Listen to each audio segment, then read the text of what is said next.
Assalamualaikum warahmatullahi wabarakatuh. Bertemu kembali dengan kami di TV Baik Channel. Pada kali ini kita akan membahas tentang seleksi administrasi PPG dalam jabatan tahun 2022, yaitu tentang persyaratan dan tata cara pendaftaran. Jadi apa saja yang perlu disiapkan oleh teman-teman sebelum melaksanakan atau mendaftarkan diri di PPG dalam jabatan tahun 2022, kemudian bagaimana caranya, nanti kita akan bahas pada video kali ini. Oke, kemarin ini ada surat yang dikeluarkan oleh Direktorat Jenderal Guru dan Tenaga Pendidikan, Kementerian Pendidikan, Kebudayaan, Riset, dan Teknologi tertanggal 4 Februari 2022 ya, tentang pendaftaran dan seleksi administrasi pendidikan profesi PPG dalam jabatan 2022 ini ya. Ini untuk persyaratan dan cara pendaftaran dan seleksi administrasi PPG dalam jabatan tahun 2022. Nah, ini persyaratan seleksi administrasinya. Yang pertama ada syarat peserta dan kedua persyaratan administrasi. Nah, persyaratan peserta ini berarti menjelaskan tentang siapa saja yang bisa mendaftarkan diri nanti untuk mengikuti PPG dalam jabatan ya. Maksudnya setelah nanti lolos seleksi administrasi, teman-teman bisa mengikuti pretest PPG dalam jabatan. Oke. Nomor 1 persyaratan pesertanya yaitu guru di lingkungan Kementerian Pendidikan, Kebudayaan, Riset, dan Teknologi yang belum mengikuti program sertifikasi guru. Jadi yang belum punya sertifikat pendidik maksud kami bisa mendaftarkan, tapi yang sudah tidak perlu ya. Kemudian yang kedua, terdaftar pada data pokok pendidikan atau Dapodik ya. Ini adalah basis data untuk sekolah yang di bawah naungan Kementerian Pendidikan. Oke. Kemudian yang ketiga yang C yaitu memiliki NUPTK. Ya, ini yang membedakan antara PPG yang sekarang dengan PPG yang sebelumnya yang tahun 2019 itu.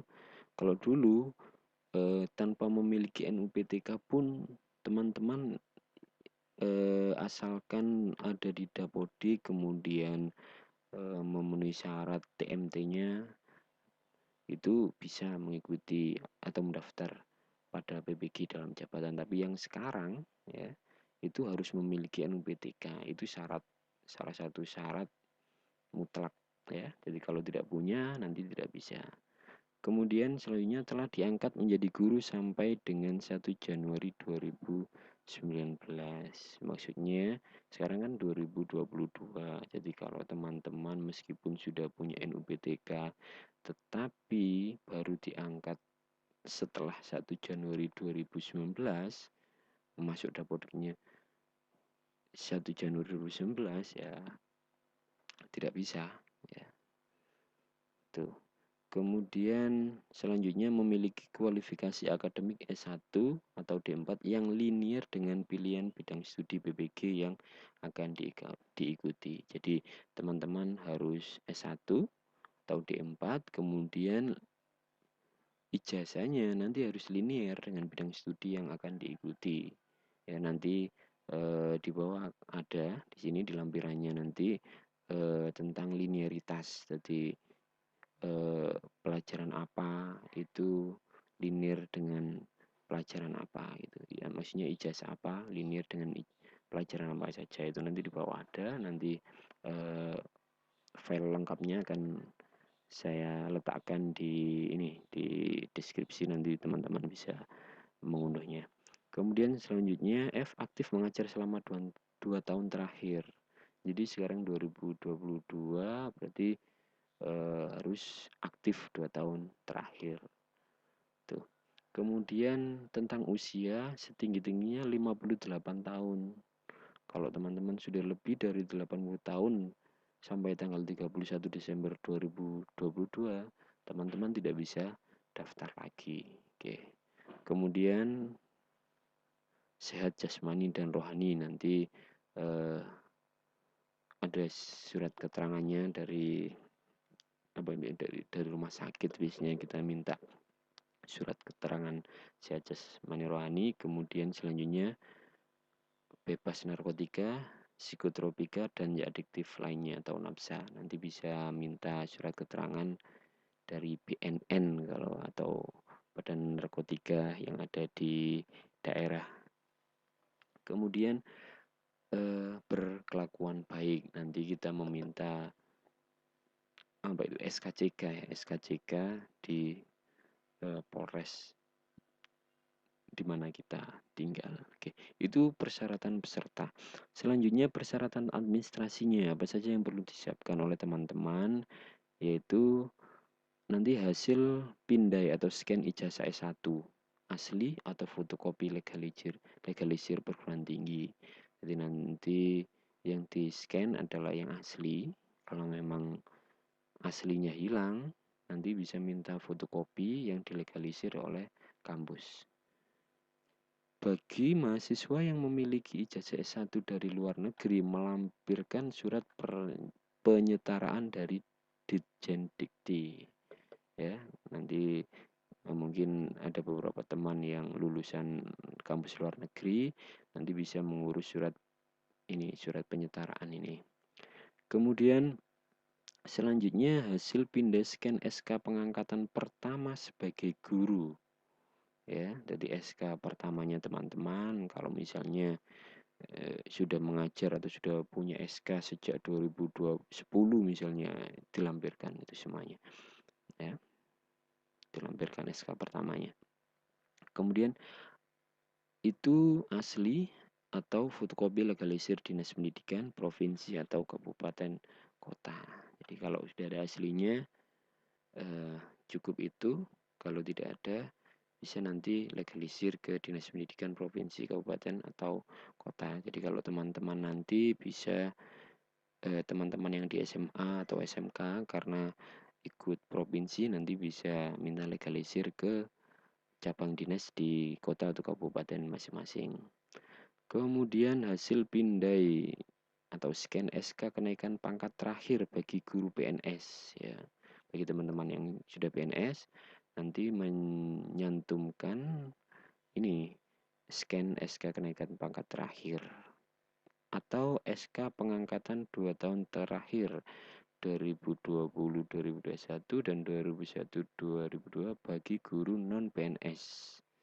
Ya. Nih. SK tersebut dilegalisi oleh ya Dinas Pendidikan Provinsi Kabupaten atau BKD untuk PNS, kemudian Dinas Pendidikan Provinsi Kabupaten BKD untuk PNS yang ditugaskan sebagai guru oleh pemerintah daerah atau diberi kewenangan atau yang diberi kewenangan. Ya, atau juga bisa ketua yayasan untuk GTY, guru tetap yayasan. Kalau teman-teman dari sekolah swasta nanti bisa minta di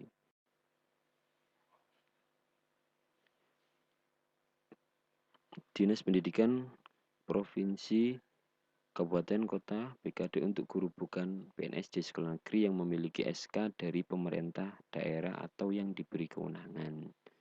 Ya, jadi teman-teman yang mengajar di sekolah negeri yang bukan PNS itu nanti bisa meminta ke Dinas Pendidikan Kabupaten atau Kota untuk yang teman-teman SMP dan SD. Yang SMA dan SMK itu nanti bisa minta ke Dinas Pendidikan Provinsi melalui cabang dinas yang ada di kota masing-masing, kabupaten atau kota masing-masing. Kemudian hasil pindai scan SK pembagian tugas mengajar 2 tahun terakhir, yaitu tahun ajaran 2020-2021 dan 2021-2022. Oke. Asli atau fotokopi legalisir kepala sekolah. Itu lebih baiknya nanti yang dilegalisir oleh kepala sekolah biar lebih meyakinkan gitu. Kemudian yang E, hasil pindai scan fakta integritas yang ditandatangani dan dibubui materai 10.000. Nanti ada di sini di bawah ini, di ini ya. Nah, ini fakta integritas. Nanti teman-teman bisa download. Saya cantumkan di deskripsi link untuk download contoh fakta integritas ini. Ya.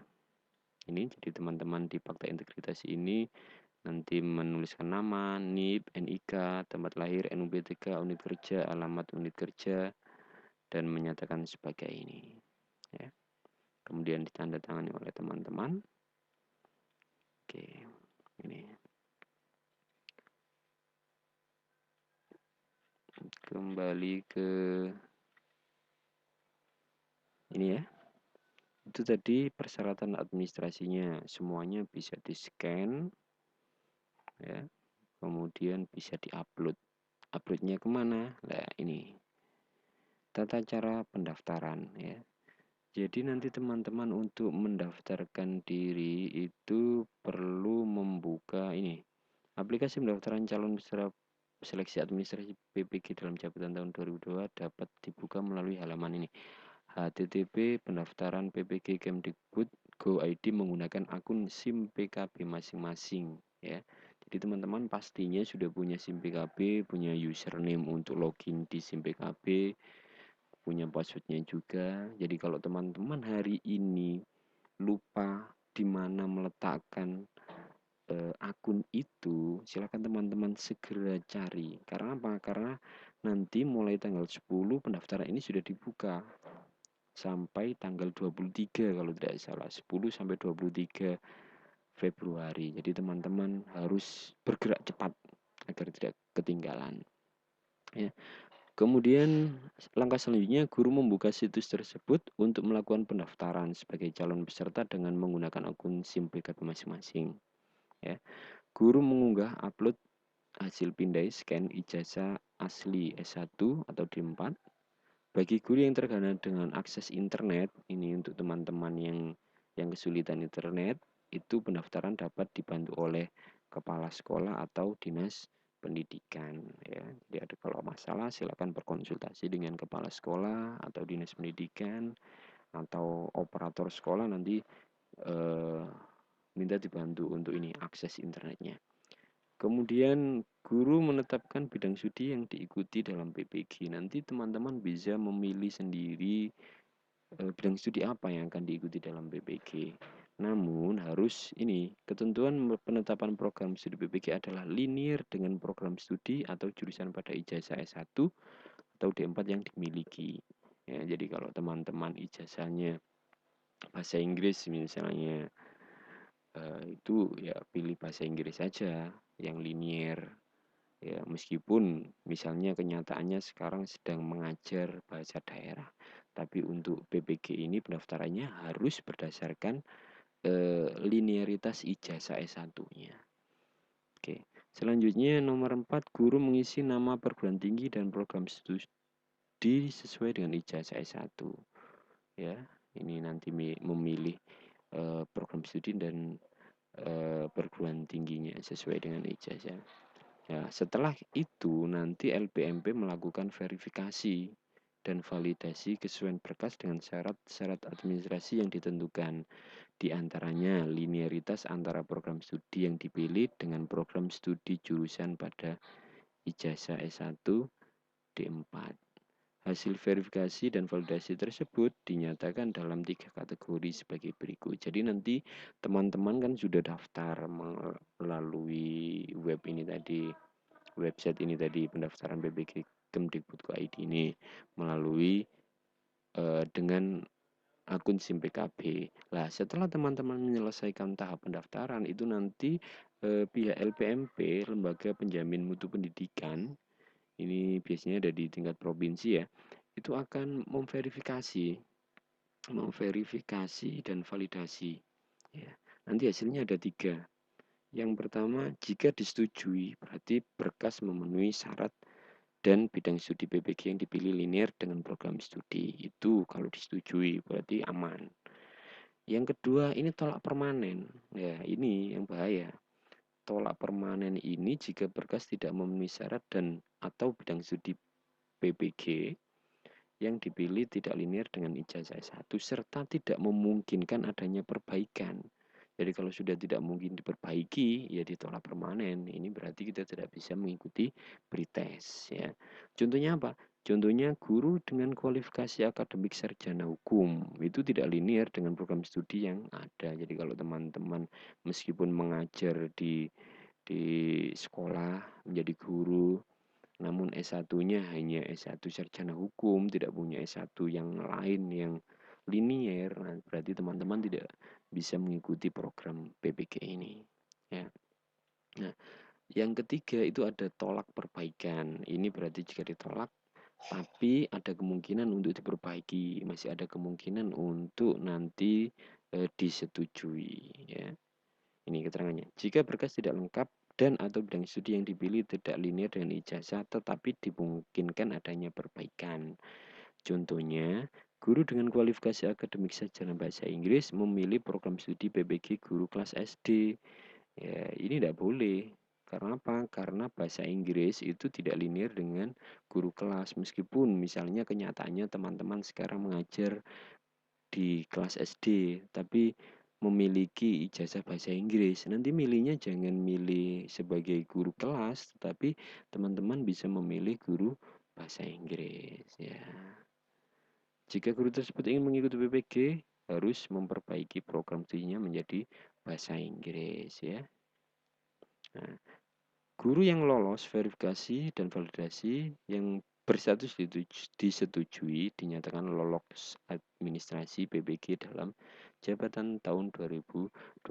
Jadi kita kalau disetujui nanti berarti kita lolos di tahap seleksi administrasi. Ini kemudian ada jadwal pendaftaran dan seleksi administrasi. Ini yang pertama, ini pengumuman pendaftarannya ya. Ini tanggal 3 Februari. Itu ada pengumuman tentang pendaftarannya.